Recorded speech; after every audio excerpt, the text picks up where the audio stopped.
దేవునికి మహిమ కలుగును గాక. కూడి వచ్చిన అందరికీ వందనాలు.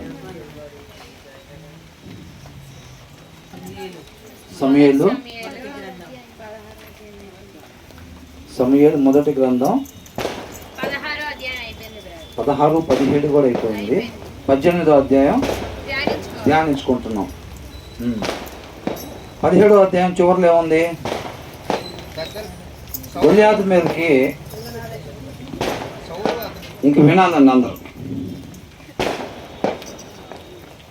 గొల్యాతు మీదకి దావీదు యుద్ధానికి వెళ్ళి విశ్వాసం ద్వారా ఏ రీతిగా విజయాన్ని సాధించుకున్నాడో మనం చూసాం. ఆ రీతిగా బాలుడై ఉన్న దావీదు యుద్ధ వీరుడైన గొల్యాతు మీదకి వెళ్ళినప్పుడు సౌలు చూసి ఇతను ఎవరి కుమారుడు అని తన సైన్యాధిపతి అయిన అబ్నేర్ను అడిగినట్టుగా మనం చూస్తున్నాం. ఎవరు కుమారుడు కనుక్కొని చెప్పమన్నప్పుడు దావీదుని పిలుచుకొని అబ్నేరు సౌలు దగ్గరికి వెళ్ళాడు. వెళ్ళినప్పుడు సౌలు దావీదుతో మాట్లాడాడు. చివరి వచనంలో మాట్లాడిన తర్వాత 18వ వచనం మొదటి వచనం, దావీదు సౌలుతో మాట్లాడుట చాలించినప్పుడు యోనాతాను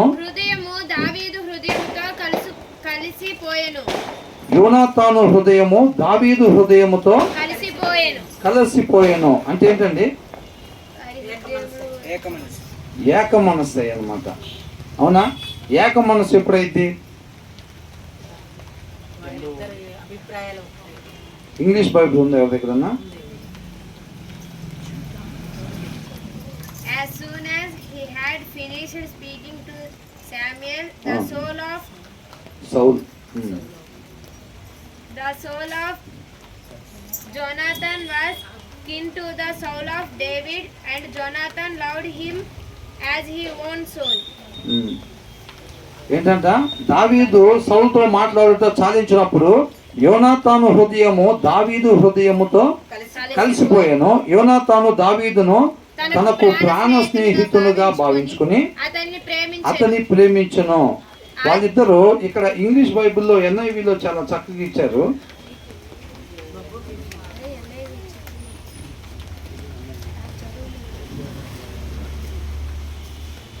నాకు ఇస్తారా English Bible? And it came to pass when he had made an end of speaking up to Samuel, then the soul of Jonathan was kind with the soul of David, and Jonathan loved him and his own soul. దీంట్లో ఏమని ఉందంటే యోనాతాను ఆత్మ అని రాస్తుంది అనమాట. Spirit of Jonathan. అర్థమైందండి? ఏమనుంది? స్పిరిట్ ఆఫ్ జోనాథాన్ అంటే యోనాతాను ఆత్మ దావీదు యొక్క ఆత్మతో కలిసిపోయాను అని రాస్తుంది అనమాట. అర్థమైందండి? వాళ్ళిద్దరు ఎట్లాగంట తనను తాను ఏ రీతిగా అంటే యేసుక్రీస్తు వారు మనకి ఇచ్చిన ఆజ్ఞ ఏంటండి? నిన్ను వల్లే నీ పొరుగు వారిని ప్రేమించమని చెప్పారు. అక్కడ క్లియర్గా అదే రాస్తుంది అనమాట. తనను తాను ఏ రీతిగా ప్రేమించుకున్నాడో దావీదును ఆ రీతిగా ప్రేమించాడు అని ఉందన్నమాట. అర్థమైందండి? ఇప్పుడు తండ్రి, కుమార, పరిశుద్ధాత్ముడు. ఇప్పుడు తండ్రి వేరు, కుమారుడు వేరు, పరిశుద్ధాత్ముడు వేరేగా ఉన్నా కదా? కాకపోతే ముగ్గురు కలిసి ఒకటే. ఎట్లాగది? ఏకాత్మ కలిగి ఉంటారు అన్నమాట. ఏకాత్మ కలిగి ఉంటారు అంటే అప్పట్లో అపోస్తలులు కూడా ఎలా ఉండేవాళ్ళు? ఏకాత్మ కలిగి, ఏకభావం కలిగి ఉండేవాళ్ళు, ఏక మనస్సు కలిగి ఉండేవాళ్ళు. ఎలా సాధ్యపడిద్ది అది? ప్రతి ఒక్కళ్ళు కూడా వాక్యాన్ని అనుసరించేవారుగా ఉన్నట్లయితే కనుక వారందరూ కూడా ఎలా ఉంటారంట? ఏకాత్మ, ఏక మనస్సు కలిగి ఉంటారు అని చెప్పి వాక్యంలో రాయబడి ఉందన్నమాట. కాబట్టి దీంట్లో ఎలా ఉందంటే యోనాతాను యొక్క ఆత్మ దావీదు ఆత్మతో కలిసిపోయి వాళ్ళిద్దరు కూడా అంట ఒకే ఆత్మను కలిగి ఉన్నారంట.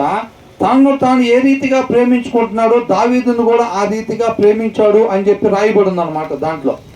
అర్థమవుతుందండి? ఆ తర్వాత ఏమనుంది? ఆ దినమున అతని తండ్రి ఇంటికి తిరిగి అతన్ని వెళ్ళనీయక సౌలు అతన్ని చేర్చుకొనెను. ఏం చేశాడు? గొప్ప విజయాన్ని అందించాడు కాబట్టి దావీదుని ఇక ఇంటికి పంపించుకొని ఏం చేశాడంట? తన దగ్గర సౌలు పెట్టుకున్నాడు. దావీదు తనకు ప్రాణ స్నేహితుడని భావించుకొని అతన్ని ప్రేమించుచు యోనాతానును అతనితో నిబంధన చేసుకొనెను. తనను ఏ రీతిగా తను ప్రేమించుకుంటున్నాడో దావీదును కూడా ఆ రీతిగా ప్రేమించాడు కాబట్టి అర్థమవుతుందండి, తనతో నిబంధన చేశాడంట. ఎవరితో?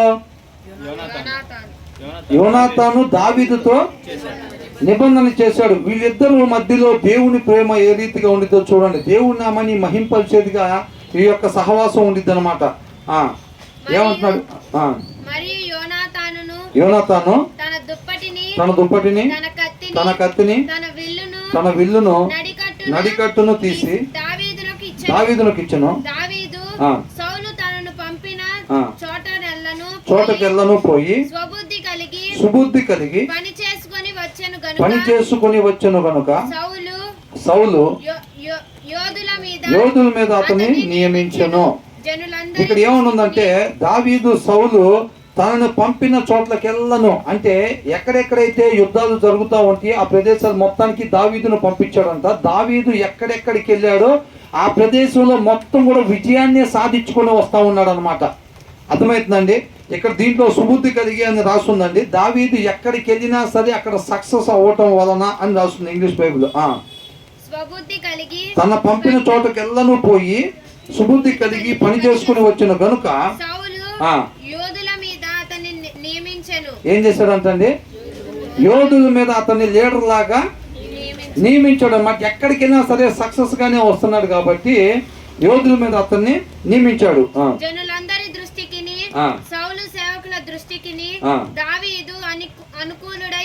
అనుకూలుడై ఉండను. ఇప్పుడు ఒకళ్ళిద్దరు మధ్యలో కాదు కదండి. ఎట్లా అంట? జనులందరి దృష్టికి కూడా అంట. మనం ఎప్పుడు అనుకునేది ఏంటంటే ఒకరికి మంచి చేస్తే ఇంకొకరికి, ఇప్పుడు ఇద్దరు ఉన్నారు, ఒకరికి మంచి చేసినప్పుడు ఆటోమేటిక్ రెండో వాళ్ళకి చెడు అవుతాం మనం అని చెప్తా ఉంటాం లోకస్తులుగా. అవునా? దావీదు ఎలా ఉన్నాడంటండి? జనులందరి దృష్టికి, సౌలు సేవకుల దృష్టికి దావీదు అనుకూలుడై ఉన్నాడు. ప్రతి ఒక్కరు కూడా మేలు చేసేవాడిగానే ఉన్నాడు అనమాట. మేలు చేయటం ఎవరి లక్షణం? దేవుని లక్షణం అనమాట. ఆయనలో నాటబడి ఉండేటప్పుడు మనం కూడా ఎలాగ ఉంటాం అంటే ఆయన పోలి జీవించేవారుగా ఉంటాం. ప్రతి ఒక్కరికి మేలే చేసేవారుగా ఉంటాం అనమాట.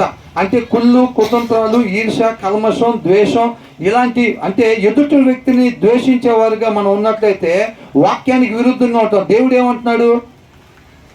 ప్రేమించమని చెప్తున్నాడు ఎదుటి వ్యక్తిని. అవునా?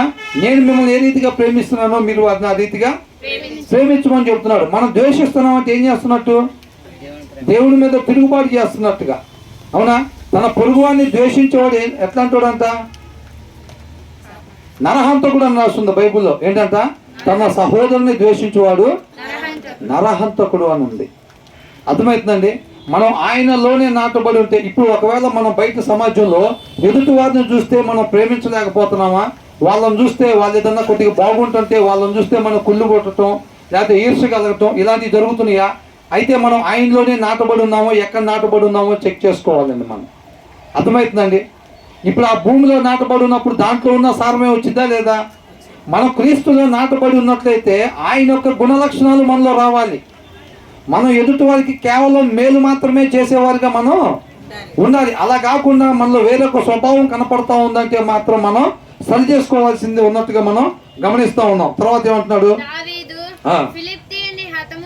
ఫిలిస్తీన్ హతము చేసి తిరిగి వచ్చినప్పుడు స్త్రీలు ఇశ్రాయేలీయుల ఊళ్ళన్నిటిలో నుండి తంబురతోనూ సంభ్రమతోనూ వాద్యములతోనూ పాడుచు నాట్యమాడుచు రాజైన సౌలును ఎదుర్కొనుటకై ఎవరిని ఎదుర్కోవటానికి వచ్చారంట? సౌలుని ఎదుర్కోవటానికి వచ్చింది. సౌలైనా రాజు, అప్పుడు ఆయన ఎదుర్కోవటానికి వచ్చారంట. ఆ స్త్రీలు గాన ప్రతిగానములు చేయించు వాయించుచు సౌలు వేల కొలదియు దావీదు 10,000 కొలదియు శత్రువులను హతము చేసిరనిది. ఆ మాటలు సౌలునకు ఇంపుగా నుండనందున అంట. సౌలుకి ఎట్లా ఉన్నాయి అంత మాటలు? ఇంపుగా లేవు. ఎందుకని?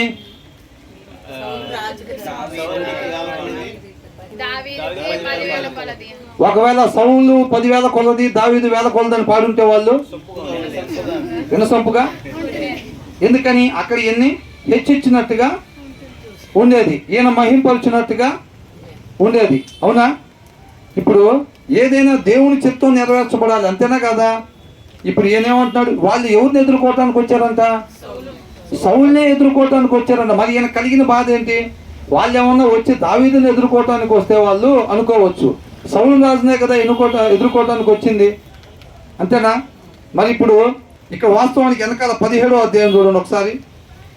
17వ అధ్యాయం 45 వచనం.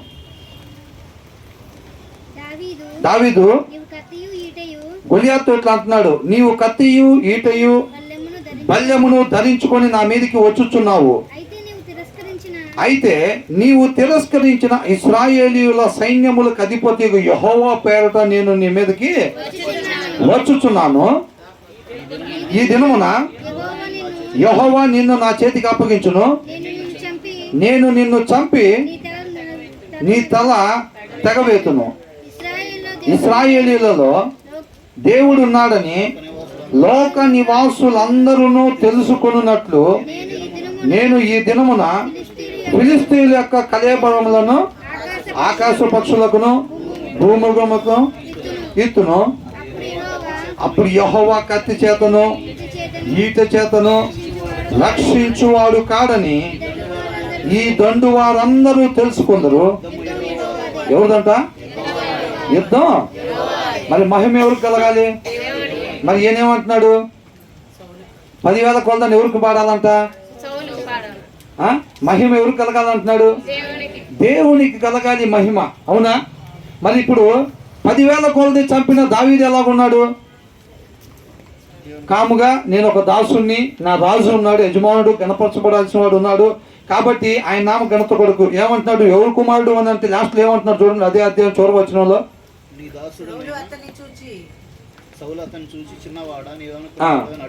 అడుగగా దావీదు,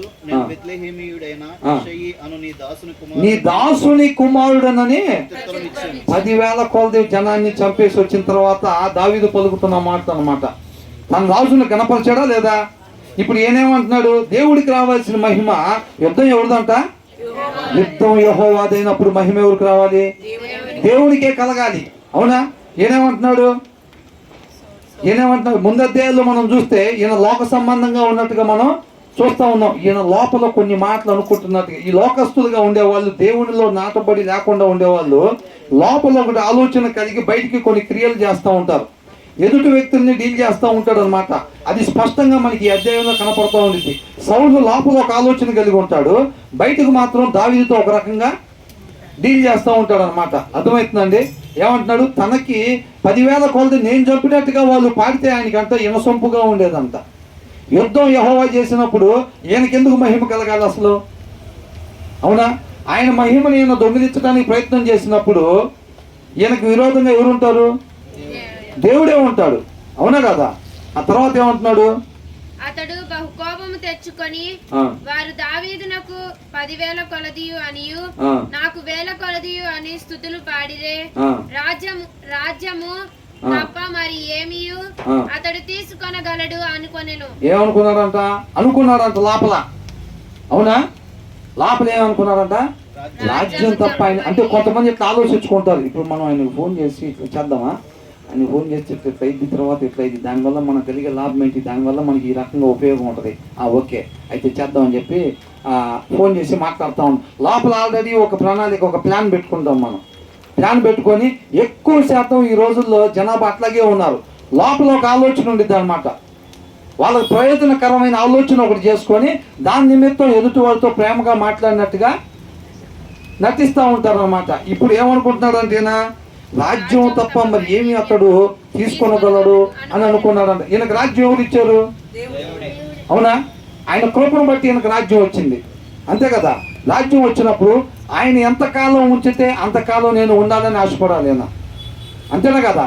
ఆయన దేనికోసం నన్ను ఇక్కడ పెట్టాడో ఆ పని నేను తప్పకుండా చేసి దేవుణ్ణి మహింపరిచేవాడిగా ఉండాలి, నేను ఆ విషయంలో తప్పిపోకూడదని జాగ్రత్త వహించుకునేవాడిగా ఉండాలి సౌలు. ఈయనేమనుకుంటున్నాడు? సరే ఆయన ఇచ్చేది ఆయన పని అయిపోయింది, దీన్ని నేనే ఇక జాగ్రత్తగా కాపాడుకోవాలి, స్థిరపరచుకోవాలని నేను ఆలోచన కలిగి ఉన్నాడు అనమాట, అవునా? రాజ్యం తప్పి ఏం తీసుకోగలడు? ఒకవేళ దేవుడు దావీదుకి ఇద్దామని అనుకుంటే ఆయన ఆపగలుగుతాడా? ఆపలేడు, అంతేనా కదా? ఈయన చివరిదాకా ఉంచుదాం అనుకుంటేనే కదా ఉండేది, లేకపోతే లేదుగా. మరి ఆయన కాదు నేనే ఏదో చేసుకోవాలని ఆలోచన కలిగి ఉంటున్నాడు అనమాట ఆయన. రాజ్యం తప్ప ఏం తీసుకోగలుగుతాడు అంటే ఆయన 10,000 కొలిది నాకు 1000 కొలిది అని పాడారు కదా. అంటే ఒకవేళ దీనివల్ల ఆయన కలిగే ప్రయోజనం ఏంటి, నాకు వచ్చే నష్టం ఏంటి అంటే పోతే నాకు రాజ్యమే పోయిద్ది, రాజ్యం ఒక్కటే లాక్కోగలుగుతాడు కాబట్టి అని అంటున్నాడు. ఆ ఆలోచన లోపల పెట్టుకున్నాడు అనమాట. తర్వాత ఏమంటున్నాడు, కాబట్టి నాట నుండి సౌలు దావీదు మీద విషపు చూపు నిలిపెను. ఏం చేశాడంట, విషపు చూపు. అసలు సౌలు ఏమన్నా దేవుడి మీద ఆధారపడిన వ్యక్తిగా కనపడుతున్నాడు మనకి. ఫస్ట్ నుంచి చూస్తూ ఉంటే సౌలు జీవితం మనం చూస్తూ ఉంటే దేవుడి మీద ఆధారపడినట్టు ఎక్కడ కూడా లోక జ్ఞానాన్ని ఉపయోగించే ముందుకు సాగుదామని చూస్తూ ఉన్నాడు. సౌలు జీవితంలో ఏంటంటే మనం ఎప్పుడు అనుకుంటున్నాం చూసారా, యువతలో మనకి నిత్య జీవం కావాలి, ఈ లోకంలో కూడా సుఖ సౌఖ్యాలు అన్నీ మనకి కావాలి. చాలా మంది క్రైస్తవులు అని చెప్పుకునే విశ్వాసులు కూడా ఇదే ప్రయత్నం చేస్తూ ఉంటారు. యువతల నిత్య జీవం కూడా కావాలి, యువతల లోకంలో కూడా సుఖభోగాలు కావాలని కోరుకుంటూ ఉంటాడు. సౌలు అది మనకి స్పష్టంగా కనపడతా ఉండేది అనమాట. నాకు నుంచి అంట దావీదు మీద విషపు చూపు నిలిపెను. మరునాడు దేవుని యొద్ద నుండి దురాత్మ సౌలు మీదకి ఇప్పుడు దావీదుని దేవుడు రాజుగా అభిషేకించాడా లేదా, అభిషేకించాడు. అభిషేకించిన తర్వాత మరి తాను అభిషేకించిన ఆయన మీద విషపు చూపు నిలబెడితే దేవుడి మీద నిలబెట్టినట్టే కదా. అట్లాగా దేవుడు వ్యతిరేకంగా ఉంటాడా లేదా, తనకు రావాల్సిన మహిమను దొంగిలించినప్పుడు దేవుడు యుద్ధం చేసేవాడు ఉంటాడుగా. కాబట్టి తర్వాత ఏం చేస్తున్నాడు దేవుడు, మరునాడు దేవుని యొద్ద నుండి దురాత్మ సౌలు మీదకి బలముగా వచ్చిన ఏమైందంట, దురాత్మ సౌలు మీదకి అంత బలంగా వచ్చినందున అతడు ఇంటిలో ప్రవచించుచుండగా, అంటే దురాత్మ వచ్చినప్పుడు అంట సౌలు ఏం చేస్తున్నాడంట అంటే ప్రతి ప్రవచనం దేవుని చిత్తానుసారమేనా, దేవుడి మాటేనా? పలానాళ్ళకి ప్రవచనం వరం ఉందండి, వాళ్ళకి ప్రవచనం వాళ్ళు ప్రవచిస్తారు కాబట్టి మన భవిష్యత్తు చెప్తారు కాబట్టి వాళ్ళ దగ్గరికి వెళ్దాం. వాళ్ళు ఏ ఆత్మ ద్వారా ప్రవచిస్తున్నారో ఎట్లా కనుక్కునే పని లేదా? ప్రవచించే ప్రతి ఒక్కరి దగ్గరికి మనం పరిగెత్తుకుంటూ వెళ్తామేనా? అవునా? ఇప్పుడు దీన్ని బట్టి మనకి ఏమర్థమవుతుంది, దేవుని ఆత్మ వచ్చినప్పుడు కూడా ప్రవచిస్తారు, దురాత్మ వచ్చినప్పుడు కూడా ప్రవచిస్తారు. కాబట్టి ప్రవచించే ప్రతి ఒక్కళ్ళు దేవుడి మాటే పలుకుతున్నారు అని పొరపాటును కూడా మనం దాన్ని డైరెక్ట్ గా తీసుకోవడానికి ఏమాత్రం కూడా వీలు లేదు. అది వాక్యానుసారం ఉందో లేదో మనం ఖచ్చితంగా చెక్ చేసుకోవాలి. ఎప్పుడు అంతకుముందు ఎగ్జాంపుల్ గా చెప్తా, కొంతమంది మన వచ్చిన రాజకీయాల్లో ఖచ్చితంగా ఇదే గవర్నమెంట్ వచ్చింది, దేవుడి నామంలో నేను ప్రవచిస్తున్నాను, దేవుడు నాకు తెలియపరిచాడు అంటున్నాడు. తీరా చూస్తే గవర్నమెంట్ మారిపోయింది. ఆ ప్రవచనం ఎక్కడి నుంచి వచ్చింది? దేవుడి నుంచి వస్తే అట్లా తేడాలు పడతాయా? అసలు ఉందా, అవకాశం ఉంది అట్లాగా? ఆయన నోటి నుంచి ఒక మాట వచ్చిందంటే అది జరగకుండా అవ్వదు. మరి ఇవన్నీ ఎక్కడి నుంచి వచ్చినాయి ఈ ప్రవచనాలన్నీ? అనేక మంది ఈ రోజులో ప్రవచిస్తున్నారు, ఏం లేదు, మరి ఎక్కడి నుంచి వస్తున్నాయి? అంతేనా కాదండి? కాబట్టి మనం ఖచ్చితంగా అది ఏ ఆత్మ ద్వారా వాళ్ళు మాట్లాడుతున్నారు అనేది ఖచ్చితంగా మనం గమనించుకొని అది దేవుని ఆత్మ ద్వారానే వాళ్ళు మాట్లాడుతుంటేనే మనం దాన్ని కన్ఫర్మ్ చేసుకున్న తర్వాతే మన జీవితంలోకి మనం తీసుకునేవారుగా ఉండాలి. రెండు ఉన్నాయి కాబట్టి అంతేలేకని ఎవరు ప్రవచించినా దాన్ని తీసుకున్నట్టయితే ఎవరికి నష్టం? మనకే నష్టం. అది అర్థమవుతుందండి. తర్వాత ఏమంటున్నాడు, దావీదు మునుపటిలాగున వీణ చేత పట్టుకొని వాయించెను. ఒకప్పుడు సౌలు చేతిలో ఒక ఈటె ఉండగా దావీదును పొడిచి గోడకు బిగించుదును అనుకొని, ఎవరు అనుకున్నారంటే లోపల ఈయన ప్లాన్ నడుస్తూనే ఉంటది, లోపల ఒకటి బయట ఒకటి లాగా ఉండబాకరా అంటారు కదా. ఏంటంట, సౌలుకి ఆల్రెడీ లోపల ఒక రోడ్డు రన్ అవుతుంది, బయటికి ఇంకొక రోడ్డు రన్ అవుతా ఉంది. ఈ రోజులో ఎంతమంది ఉన్నారని అట్లాగా మనం బయట కూడా చూస్తూ ఉన్నాంగా. అవునా? ఆమె ఇట్లా చెప్పింది కదా, అక్క ఇట్లా చెప్పింది కంటే అక్క చెప్పినంత మాత్రాన అట్లా కాదు, అక్కకి లోపల ఇంకో క్యాసెట్ ఉంటుంది. అర్థమైందండి? అక్కకి లోపల అంటే ఇంకో క్యాసెట్ ఉంటుందంట. అంటే అది గొప్ప. వాళ్ళు ఏమనుకుంటారు తెలుసండి, మనం మామూలు కాదు, మనల్ని అర్థం చేసుకోవటం వీళ్ళ వల్ల ఏమైతే మనం బయటికి చూపించేది ఇదే అనుకుంటున్నారు మనల్ని. అవునా? మనం లోపల అంతా తెలియగల వాళ్ళం వీళ్ళకి తెలియదు అని అనుకుంటాం. కొంతమంది అంట వాళ్ళు సిగ్గుపడాల్సిన విషయాలు అందంట అతిశయపడతారంట. అర్థమవుతుందండి? అది సిగ్గుపడాల్సిన విషయమా లేకపోతే అతిశయపడాల్సిన విషయమా? సిగ్గుపడాల్సిన విషయం అండి. అవునా? లోపల బయట ఒకేలాగా ఉండాలి, లోపల ఒకలాగా బయట ఒకలాగా ఉండటానికి ఏమాత్రం కూడా వీల్లేదు. అలా ఉన్నట్టయితే అది వాక్యానికి విరుద్ధం. అంతే. సౌలు మీరు గమనించినట్టయితే ప్రతిసారి లోపల ఒకటి ఆలోచన చేసుకుంటూ ఉంటున్నాడు, కానీ లోపల ఆలోచించుకున్న దానికి బయటకు విరుద్ధంగా ప్రవర్తిస్తూ ఉన్నాడు. అర్థమవుతుందండి? అది వాక్యానుసారం కాదు, అది దేవుడు ఎంత మాత్రం కూడా యాక్సెప్ట్ చేయడు. దావీదును పొడిచి గోడకు బిగించు. దురాత్మ వచ్చినప్పుడు ఏమనుకుంటాడు? మరి అవతల వాళ్ళు బాగుపడాలని అనుకుంటాడా? అవతల వాళ్ళు మెయిల్ చేద్దామని అనుకుంటాడా? ఏమనుకుంటున్నాడంట? దురాత్మ వచ్చిన తర్వాత ఆయన చేతిలో ఒక బల్లి ఉందంట, దాన్ని పెట్టంట దావీదును పొడిస్తే గోడకి గుచ్చుకునేటట్టుగా గుచ్చి అతన్ని చంపాలని చెప్పి ఆలోచన కలిగి ఉన్నాడంట. అర్థమవుతుందండి? దురాత్మ వచ్చినోడికి అంతకన్నా బాగా ఏం ఆలోచిస్తాడు? అంతేనా కదా? ఇక అంతకన్నా ఇంకేం బాగా ఆలోచిస్తాడండి దురాత్మ వచ్చినాడు. అట్లా ఆలోచించే ప్రతి ఒక్కరిలో ఖచ్చితంగా ఆత్మ నడుస్తూ ఉంటుంది. మనం కుయుక్తిగా లేకపోతే లోకంలో నడవలేం, మోసం చేస్తారు. కాబట్టి మనం కూడా చాలా జాగ్రత్తగా చాకచక్యంగా ఎట్లుండాలంట? చాకచక్యంగా ఉండాలంట. కరెక్టేనా? అది వాక్యానుసారమేనా? కాదు, అవునా కదండి? ఆ తర్వాత ఏమంటున్నాడు? సౌలు ఆ ఈటెను విసిరెను. అయితే అది తగులకుండా దావీదు రెండు మార్లు తప్పించుకొనెను. యెహోవా తనను విడిచి దావీదునకు తోడై ఉండుట చూచి. ఎవరినంతా విడిచి? సౌలుని విడిచి. పోయినసారి అంత ముందు అధ్యాయాల్లో కూడా మనం చూసాం, దావీదు మీదకి దేవుని ఆత్మ వచ్చినట్టుగా ఉంది, తర్వాత సౌలు నుంచి దేవుని ఆత్మ వెళ్ళిపోయినట్టుగా ఉంది. అదే సౌలు దగ్గరికి మళ్ళీ దురాత్మ వచ్చినట్టుగా మనం ముందు అధ్యాయాల్లో చదువుకున్నాం, అవునా? మరి దేవుడు దావీదుకు తోడుగా ఉన్నాడు అని తెలిసిన తర్వాత కూడా ఈయన ప్రవర్తన ఏమన్నా మారిందా? ఈయన ఆలోచన ఏమన్నా మారిందా? ఏమాత్రం కూడా మారట్లేదు. దేవుని దేవుడిగా తెలుసుకోకపోవటం, ఆయన ఎందుకు భయభక్తులు కలిగి లేకపోవటం అన్నమాట. సౌలు ఏ రీతిగా పతనానికి గురయ్యాడు, ఎలాంటి ఆలోచనలు కలిగి ఎలా ఉన్నాడు. ఈ రోజు అనేక మందిలో కూడా అట్లాంటి లక్షణాలు ఉంటా ఉన్నాయి. అవి తీసేసుకోవాలని ఆయన కృపను బట్టి దేవుడు మనతో మాట్లాడుతూ ఉన్నాడు. సౌలు అంతా విడిచిపెట్టి, ఎవరు అనుకుంటున్నారు ఇది? సౌలే. లోపల క్యాసెట్ నడుస్తుంది, ఏమనుకుంటున్నాడు చూడండి. యెహోవా అంట తనను విడిచి దావీదునకు తోడయ్యుండుట చూచి సౌలు దావీదునకు భయపడెను. దేవుడు ఆయనకు తోడుగా ఉన్నాడని తెలిసి భయపడ్డాడంట, అవునా?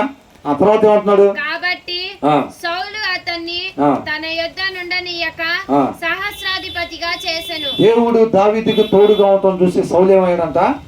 భయపడిపోయి దగ్గర పెట్టుకోవటానికి కూడా సాహసం చేయక ఏం చేశాడంట? ఆయన్ని సహస్రాధిపతిగా చేశాడంట. అంటే దగ్గర లేకుండా కొంతమంది జనాల మీద ఆయన్ని సహస్రాధిపతిగా చేశాడు. అతడు జనులను ముందు వచ్చుచు పోవచ్చు నుండెను. మరియు దావీదు సమస్త విషయములలో స్వబుద్ధి కలిగి సుబుద్ధి కలిగి ప్రవర్తింపగా యెహోవా అతనికి తోడుగా నుండెను. ఇక్కడ ఇంగ్లీష్ బైబుల్ ఏమని ఉందంటే అండి, దావీదు సమస్త విషయములలో సుబుద్ధి కలిగి ప్రవర్తించాడు కాబట్టి యెహోవా అతనికి తోడుగా ఉన్నాడని తెలుగు బైబుల్లో రాస్తుంది. ఇంగ్లీష్ బైబుల్ ఏమని ఉందంటే, ఆయన ఎక్కడికి వెళ్ళినా కానీ ఆయన కొంతమంది మీద అధికారినిగా 1000 మంది మీద అధికారినిగా ఉంచాడనమాట, సహస్రాధిపతిగా. అంటే అట్లా ఉంచాడంట. వాళ్ళ ముందు నడుస్తా వాళ్ళందరికీ ట్రైనింగ్ ఇవ్వటం, ఇదంతా చేయటం. ఎక్కడికి పోయినా కానీ సక్సెస్ఫుల్ గానే ఉన్నాడంట. ఎందుకోసము అని అంటే, దేవుడు అతనికి, because God is with him, దేవుడు ఆయనకి తోడుగా ఉన్నాడు కాబట్టి అని రాస్తుంది. ఆయన ఎక్కడికి వెళ్ళినా ఎందుకు సక్సెస్ అయ్యాడంట? దేవుడు ఆయనకి తోడుగా ఉన్నాడు కాబట్టి. ఇక్కడ ఏమని రాస్తుంది? ఈయన సుబుద్ధి కలిగి ఉన్నాడు కాబట్టి దేవుడు తోడుగా ఉన్నాడు అని చెప్పి రాస్తుంది దీంట్లో, అవునా? ఒకసారి ఉంటే చదవండి ఈ వచనం, 14వ వచనం. And David behaved himself wisely in all his ways, and the Lord was with him. And the Lord was with him. NIVలో క్లియర్ గా ఇచ్చాడు అన్నమాట. అది మొత్తం నాది అక్కడ పెట్టాం కాబట్టి మొబైల్ నేను చదవట్లేదు. అర్థమవుతుందండి?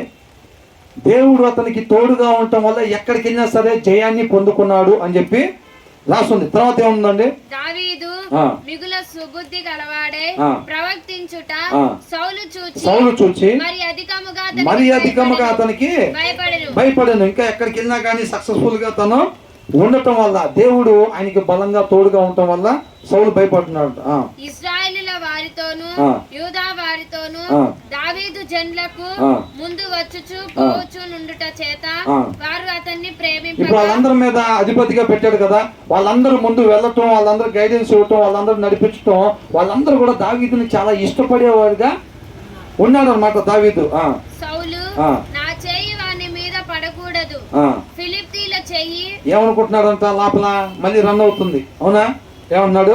సౌలు సౌలు అనుకుంటున్నాడు దేవుడు ఆయనకి తోడుగా ఉన్నాడు కాబట్టి, నాకు తోడుగా లేడు, ఆయనకు తోడుగా ఉన్నాడు కాబట్టి నేను ఆయన మీద చెయ్యేసానంటే నా మీదకి దేవుడి ఆగ్రహం వచ్చింది కాబట్టి నేను చెయ్యకూడదు ఆయన మీద, కానీ ఆయన మాత్రం నశించిపోవాలి అని చెప్పి ఇట్లా ఆలోచన చేసుకుంటున్నాడు. ఏమని? నా చెయ్యి వాని మీద పడకూడదు, ఫిలిష్తీయుల చెయ్యి వాని మీద పడును గాక అనుకుని, దావీదు నా పెద్ద కుమార్తె అయిన మేరబును నీకు ఇత్తును, నీవు నా పట్ల యుద్ధశాలి అయి ఉండి యెహోవా యుద్ధములను జరిగింపవాలి. లోపలేమనుకున్నాడు? దేవుడు ఆయనకి తోడుగా ఉన్నాడు కాబట్టి నా చెయ్యి ఆయన మీద పడకూడదు, ఫిలిష్తీయుల చెయ్యి ఆయన మీద పడాలి అని చెప్పి లోపల అనుకొని బయటికి ఏమంటున్నాడు? దావీదు, నా పెద్ద కుమార్తెనిచ్చి నీకు పెళ్లి చేస్తాను, నా తరపున నువ్వు యుద్ధాలు చేస్తా, యెహోవా యుద్ధాలను నువ్వు జరిగించేవాడిగా ఉండి అంటున్నాడు. చూసారండి, అనేక మందిని మనం చూస్తూ ఉంటాం కదా బయట ఇట్లాగా ప్రవర్తించే వాళ్ళని. లోపల ఆల్రెడీ బయటికి మాత్రం ఎంతో ప్రేమగా మాట్లాడుతూ ఉంటారు, లోపల ఎలా ఉంటారండి వాళ్ళు? అవునా? రేపు వాళ్ళంతా ఎక్కడికి వెళ్ళేది? నిత్య నరకాగ్నికి ఖచ్చితంగా వెళ్తారు. ఎవరి దగ్గర నటించేది? నిత్యం దేవుడు మనం చూస్తూ ఉంటాడా లేదా?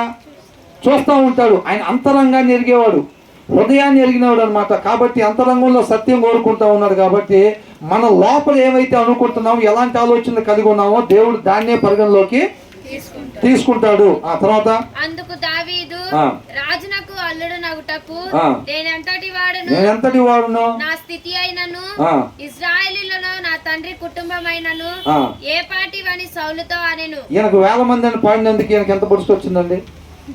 అవునా? అప్పటికే ఈయన మీదకి తైలం పోసి అభిషేకించారా లేదా దావీదుని? అవునా? దేవుడు నేను రాజుగా చేయమన్నాడు అని చెప్పి చెప్పాడు. ఆ విషయం ఏమో తెలుసా లేదా దావీదుకి? దావీదుకి తెలుసా లేదా? దావీదుకి తెలుసు. తెలిసినప్పటికీ కూడా ఈయన ఏమంటున్నాడు? అసలు ఎంత తగ్గించుకొని మాట్లాడుతున్నాడు. గొలియాతును చూసి అంట సౌలు కూడా భయపడ్డాడా లేదా? అట్లాంటి గొలియాతు మీదకి ఈయన పోయి విజయాన్ని సాధించుకొని వచ్చాడా లేదా? దేవుడు ఈయనకు తోడుగా ఉన్నాడనే విషయం కూడా తెలుసు. అయినప్పటికీ కూడా ఎంత తగ్గించుకుని మాట్లాడుతున్నాడు అండి. రాజునకు అల్లుడు నగుటకు నేనెంతటి వాడను, నా స్థితి అయినను ఏ పార్టీ అని సౌలుతో అనెను. అయితే సౌలు కుమార్తె అయిన మేరబును దావీదునకు ఇయ్యవలసి ఉండగా, అంటే ఏదైతే చెప్పాడో దాని తర్వాత అట్లా యుద్ధాలు చేస్తా ఉండగా తన పెద్ద కుమార్తెను దావీదుకి ఇవ్వాల్సిన సమయం వచ్చినప్పుడు, అర్థమవుతుందండి, సమయం వచ్చినప్పుడు అంట దావీదుకి ఇవ్వకుండా ఏం చేశాడంట? ఆమెను మహోలతీయుడైన అబీయేలుకిచ్చి పెళ్లి చేసెను. వేరే ఆయనకి ఇచ్చి అద్రియేలుకి ఇచ్చి ఏం చేశాడంట? పెళ్లి చేశాడంట. దావీదుకి ఇచ్చి చేయాల్సింది. అవునా? అయితే తమ కుమార్తె అయిన మీకాలు దావీదు మీద ప్రేమ కలిగి ఉండగా సౌలు విని సంతోషించా. అంటే నువ్వు నా తరపున యుద్ధాలు చేస్తా ఉండాలి, నా పెద్ద కుమార్తె నీకు ఇస్తానంటే ఈయన ఫిలిష్తీయుల మీద యుద్ధానికి పోయి మరణానికి గురవుతాడు అనేది ఈయన అనుకున్నాడు. అర్థమవుతుందండి. కానీ ఈయన ఎక్కడికి పోయినా సరే ఈయన ఏమవుతున్నాడు? సక్సెస్ అవుతా వస్తున్నాడు. ఇక పెద్ద కుమార్తెని ఆయనకి ఇచ్చి వివాహం చేపించాల్సిన పరిస్థితి వచ్చింది. ఆ సమయం వచ్చినప్పుడు అంట ఆమెను ఇచ్చి వివాహం చేయకుండా వేరే వాళ్ళకి ఇచ్చి వివాహం చేశాడంట. వివాహం చేసిన తర్వాత ఏమైందంట? చిన్న కుమార్తె దావీదు మీద ప్రేమ కలిగి ఉండగా సౌలు విని సంతోషించాడు. ఎందుకు సంతోషించాడు? ఎవరని చెప్పండి. ఏదో ఒక రకంగా గెలిస్తే సౌలు సంతోషపడతాడా? తర్వాత మరి ఎందుకు సంతోషించాడు?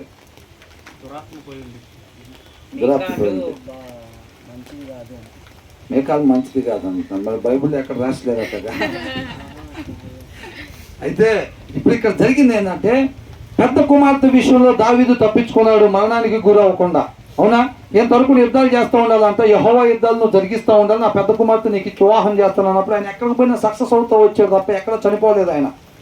అప్పుడు వివాహం చేయాల్సి వచ్చి తప్పించుకుని వేరే వాళ్ళకి ఇచ్చి మోసం చేసి వేరే వాళ్ళకి వివాహం చేశాడు. చేసిన తర్వాత చిన్న కుమార్తె ఆయన మీద ఇష్టపడుతుందని చెప్పి నాకు తెలిసినప్పుడు అంతా సంతోషపడి అయితే ఏమని ఇస్తానని చెప్పి ఈసారి మళ్ళీ కొన్ని యుద్ధాలకి పంపించవచ్చు, ఈసారన్నా సరే ఆయనకి ప్రాణహాని చెయ్యొచ్చు, జరిగిద్ది అని చెప్పి అప్పుడు అవకాశం పోయింది అనుకుని ఇప్పుడు ఏం చేయాలని అనుకోకుండా ఈ లోపలే అంటే చిన్న కుమార్తె ఆయన ఇష్టపడుతుందని తెలిసేటప్పుడు సంతోషపడ్డాడంట. అవకాశం పోలేదు, ఇంకా మనకి అవకాశం ఉంది. అవునా? తన నాశనం చూడటానికి ఇంకా నాకు అవకాశం ఉందని సంతోషపడ్డాడంట. ఆమె అతనికి ఉరిగా ఉండునట్లును ఫిలిప్తీల చేయి అతని మీద నుండునట్లును నేను ఆమెను అతనికి నిత్తును అనుకొని. ఏమనుకున్నాడంట సౌలు? చూసారా, అది కరెక్టేనా కాదా? ఏమనుకున్నాడంట? చిన్న కుమార్తెనిచ్చి వివాహం చేసామంటే ఖచ్చితంగా ఆమె ఆయనకి ఎట్లా ఉండిద్దంట? ఉరిలాగా ఉండిద్దంట.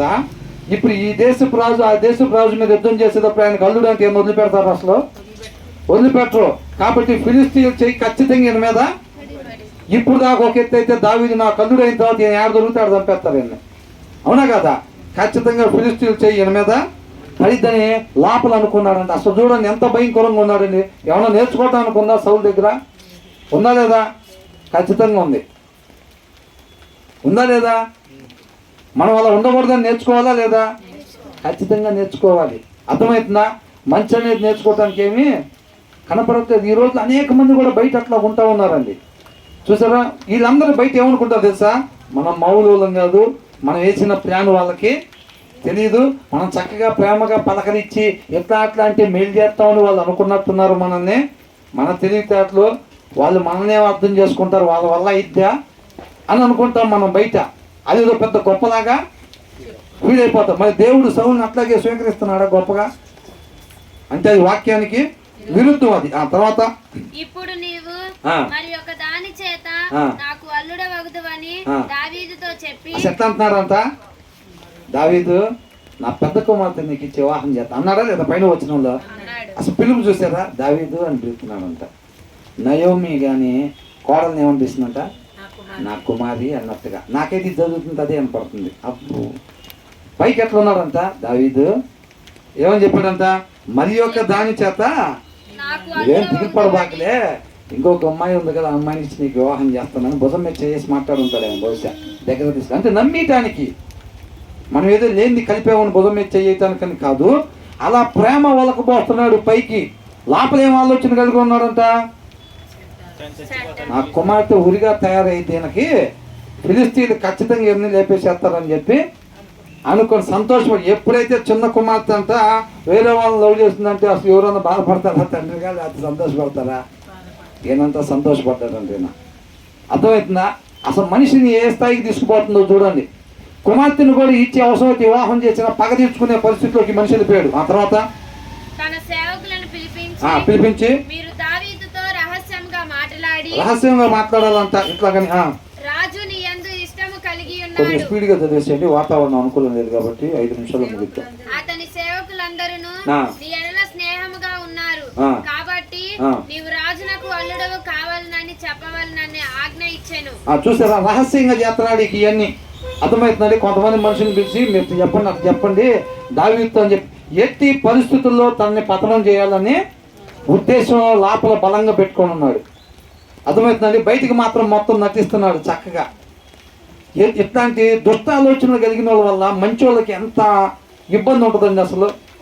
తర్వాత చూస్తే దావీదు ప్రాణహానితో ఎంతో ఇబ్బంది పడినట్టుగా చూస్తూ ఉన్నాం. ఎంతో ఇబ్బంది పడ్డాడు. ఇలాంటి వాళ్ళు ఆలోచనలు కలిగి కొంతమంది సొసైటీలో ఉండటం వల్ల పక్కన వాళ్ళు కూడా చాలా ఇబ్బంది. సౌలు సేవకులు ఆ మాటలను బట్టి దావీదుతో సంభాషింపగా నేను దరిద్రుడనై ఎన్నిక లేని వాడునై ఉండగా రాజునకు అల్లుడునగుటకు స్వల్ప విషయం అని మీకు తోచునా అని వారితో ఏమంటున్నాడంట? నేను దరిద్రుడనై. దరిద్రుడు అంటే ఏంటి? పనికిమాలినోడు. దరిద్రుడు అంటే ఏమీ లేనివాడు, పూర్ మ్యాన్. ఇంగ్లీష్ బైబుల్ ఏమనుంది అక్కడ?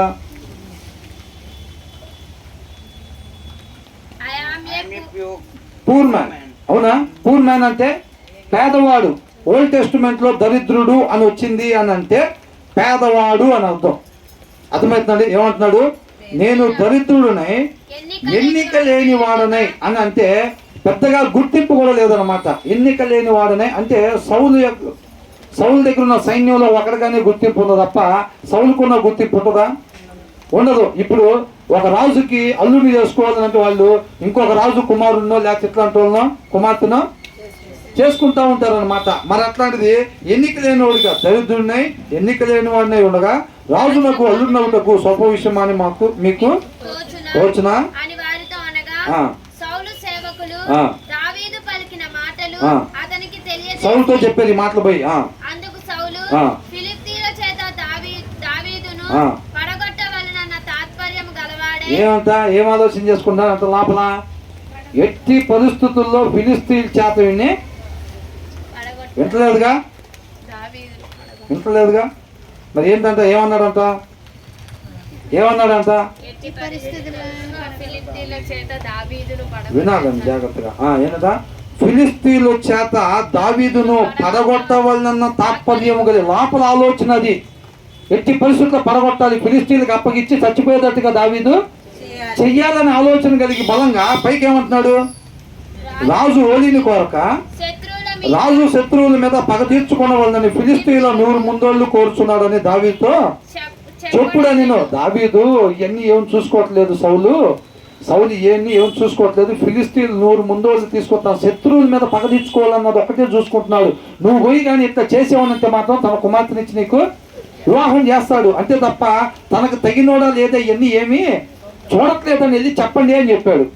ఎందుకు, వాళ్ళ దగ్గరకు ఫైటింగ్ బాగుందని వాళ్ళ చేతిలో మరణానికి గురవుతాడని చెప్పి.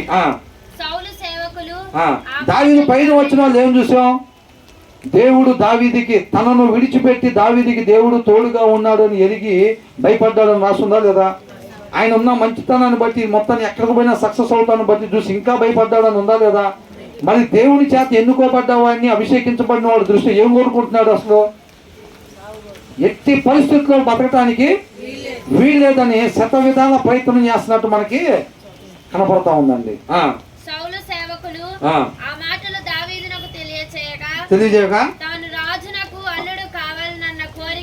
అప్పుడు దావీదుకి అంత కోరిక పుట్టిందంట. ఏమని, నేను ఆయనకేమి సమతూగేవాడిని కాదు కదా, నా దగ్గర ఆస్తిపాస్తులు లేవు, పేరు కూడా ఏమీ లేదు కదా, అది చిన్న విషయం, ఆయనకు అల్లుడు కావాలంటే అంటే ఆయన ఏమీ చూడట్లేదు, తన శత్రువుల మీద పగ తీర్చుకునే దానికి ఫిలిస్తీన్లో 100 ముందోళ్ళు తీసుకుని వస్తే చాలు, తన కుమార్తెనిచ్చి వివాహం చేద్దామని చెప్పి రెడీగా ఉన్నాడని విషయం చెప్పగానే దావీదుకి యుద్ధంలో ఏముంది ఆడితేరు ఉన్నాడు కదా అప్పటికి, అవునా, అనేక చోట్ల యుద్ధానికి వెళ్ళాడని ఉంది. మధ్యలో ఫస్ట్లో తెలియదు కాబట్టి తర్వాత మొత్తం కూడా యుద్ధంలో మంచిగా ఆడితేరినట్టుగా మనం చూస్తూ ఉన్నాం. కాబట్టి అప్పుడు ఆయనకి ఆశ పుట్టింది అనమాట. ఇది నాకు చిన్న విషయం లాగా కనపడింది దావీదికి. అయితే ఇక మనం అవటానికి అవకాశం ఉంది, అల్లుడు అవటానికి అని ఆశ కలిగి తర్వాత ఏం చేశాడంట,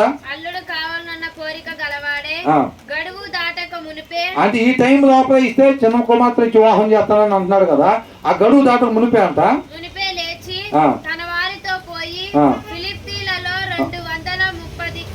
200 మందిని హతం చేసి ముందోళ్ళు తీసుకుని వచ్చి రాజునకు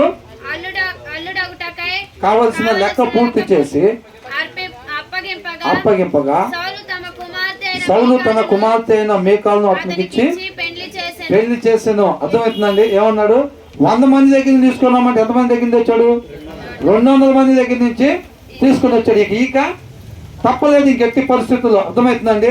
చచ్చిపోతాడేమో అని అనుకున్నాడు, ఎన్ని రకాలుగా ప్లాన్ చేసినా సరే జయాన్ని సాధించుకొని వస్తున్నాడు. ఎందుకనంట, దేవుడు అతనికి తోడుగా ఉన్నాడు కాబట్టి. ఆ తర్వాత ఏమంటున్నాడు, మన ఆత్మీయ జీవితంలో కూడా మనకు కూడా దేవుడు తోడుగా ఉంటే ఎవరు ఎన్ని కుయుక్తులు పన్నినప్పటికీ కూడా మనకి విజయమే మనకి కలిగిద్ది తప్ప ఏమాత్రం అపజయం మనకి కలగదు. దేవుడు మనకు తోడుగా లేడు అనుకోండి, ఏమైంది, అపజయమే మనకు వచ్చింది. అవునండి, మన ఆలోచనలో మార్పు రావాలి. కాబట్టి మారు మనసు పొందండి అని అంటున్నాడు. మార్పు చెందేవాడికి అంటే సౌలు జీవితంలో ఎక్కడైనా సరే పశ్చాత్తాపడి క్షమాపణ కోరుకునే లక్షణాలు ఏమైనా కనబడుతున్నాయా? అసలు ఎక్కడా కూడా లేదు. దేవుడు ఆయనకి తోడుగా ఉన్నాడని తెలిసి కూడా విరుద్ధంగా ముందుకు సాగుతూ ఉన్నాడు. తర్వాత ఏమంటున్నాడు, తన కుమార్తె అయిన మీకాలు అతని ప్రేమించుటయు సౌలు చూచి దావీదునకు మరి ఎక్కువగా భయపడి ఏంటంటే యెహోవా దావీదునకు తోడుగా నుండుటయు తన కుమార్తె అయిన మీకాలు అతన్ని ప్రేమించుటయు సౌలు చూచి దావీదునకు మరి ఎక్కువగా భయపడి ఎల్లప్పుడూ దావీదు మీద విరోధముగా నుండెను. అది నిజమైన భయమేనా? అట్లా భయపడి ఉంటే విరోధం ఉంటాడు అసలు లేడు. ఇప్పుడు దేవుడు ఎవరికి తోడుగా ఉన్నాడో వాళ్ళకు విరోధంగా ఉంటామంటే ఎంతో యుద్ధం చేసేది ఎవరు? దేవుడే యుద్ధం చేస్తాడు ఎంతో. అవునా? ఈయనకి ఓటం పోలేగా అయినప్పటికీ కూడా ఈయన ఆలోచన చూడండి ఎలా ఉన్నాయి. తర్వాత ఏమంటున్నాడు, ఫిలిస్తీన్ల సర్దారులు యుద్ధమునకు బయలుదేరుచూ వచ్చింది అంటే 14 యుద్ధానికి వస్తా ఉన్నారు. వారు బయలుదేరినప్పుడెల్లను ఆ. దావీదు ఆ. బహు వివేకము కలిగి ప్రవర్తించుచురాగా సౌలు సేవకులందరికంటే ఆ. అతని పేరు బహు ప్రసిద్ధికి ఎక్కెను. ఎవరి పేరు? దావీదు పేరు. దావీదు పేరంట బహు ప్రసిద్ధికి ఎక్కెను. వాళ్ళు ఎన్నిసార్లు యుద్ధానికి వచ్చినప్పుడు కూడా ఫిలిస్తీన్లు దావీదుకి అపజయం అనేది లేకుండా సరే ప్రతిసారి కూడా విజయాన్నే పొందుకుంటా ఉన్నాడు అనమాట. అర్థమవుతుందండి. కాబట్టి దేవుడు మనకి తోడుగా ఉన్నట్లయితే కనుక ఖచ్చితంగా ఎప్పుడైనా సరే మనం యొక్క ఆత్మీయ పోరాటంలో విజయాన్ని పొందుకునే వారిగానే మనం ఉంటాము. సౌల్లాగా లోపల ఒకటి బయటకు ఒకటి పెట్టుకొని ఉండేవారుగా మనం ఉండకూడదు. అది వాక్యానికి విరుద్ధం. కాబట్టి మనం ఖచ్చితంగా వాక్యాన్ని అనుసరించేవారుగానే మనం ఉండాలి. ప్రవచనాలు కూడా ఎవరు ప్రవచనం చెబుతున్నారంటే వాళ్ళ దగ్గరికి వెళ్ళిపోయి వాళ్ళు ఏది చెప్పగానే దాన్ని తక్కని తీసుకునేవారుగా మనం ఉండకూడదు. అది దేవుని ఆత్మ ద్వారా వాళ్ళు ప్రవచిస్తున్నారా లేకపోతే దురాత్మ ద్వారా వాళ్ళు ప్రవచిస్తున్నారా అన్నది మనం చెక్ చేసుకొని వాక్యంలో కంపేర్ చేసుకొని దాన్ని బట్టి మన జీవితంలో దాన్ని అనుసరించాలి. అంతేనా కదండి? ఓకే. సమస్త మహిమ ఘనత ప్రభావం దేవునికే కలుగును గాక. ఇంత మంచి వాతావరణాన్ని ఇబ్బంది లేకుండా చల్లటి ఏసీ లాంటి వాతావరణాన్ని దేవుడు మనకు దయచేసాడు. దేవుడికే మహిమ కలుగును గాక. ప్రార్థన చేసుకుందామండి.